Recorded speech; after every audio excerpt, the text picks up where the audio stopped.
महापालिकेच्या माजी स्वच्छता निरीक्षकांचा मुलीलाच मोकाट कुत्र्याचा चावा। मिरजेत मोकाट कुत्र्यांच्या सुळसुळाट, महापालिकेच्या दुर्लक्षाविरोधात नागरिकांचा संताप।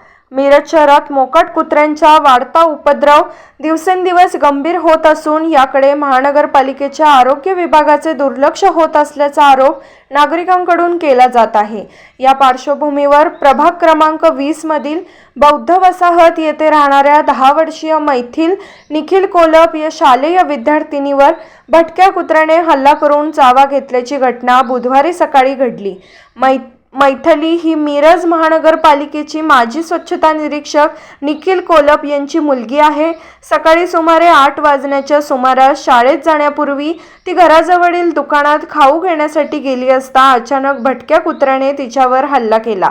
या हल्ल्यात ती जखमी झाली असून तिला तातडीने मिरजेच्या शासकीय रुग्णालयात उपचारासाठी दाखल करण्यात आले। या घटनेनंतर परिसरातील नागरिकांनी संताप व्यक्त करत शहरातील मोकाट कुत्र्यांचा प्रश्न गंभीर बनला असतानाही महापालिकेकडून ठोस उपाययोजना केल्या जात नसल्याचा आरोप केला आहे। शहरात वारंवार मोकाट कुत्र्यांच्या हल्ल्याच्या घटना घडत असतानाही कुत्र्यांचे निर्बीजीकरण, पकड मोहीम आणि नियंत्रणासाठी प्रभावी उपाययोजना करण्यात प्रशासन अपयशी ठरत असल्याची टीका होत आहे।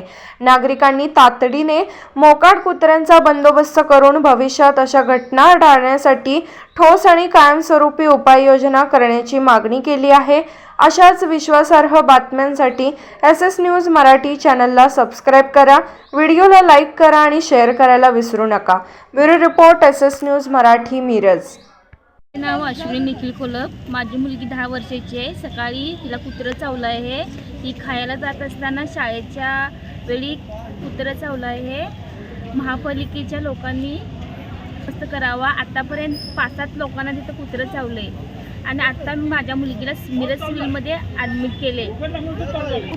कचरा असल्यामुळे कुत्र्याचा वारंवार वावर वाढला आहे। त्यामुळे महापालिकेच्या लोकांनी त्याचा वेळोवेळी बंदोबस्त करावा लवकर।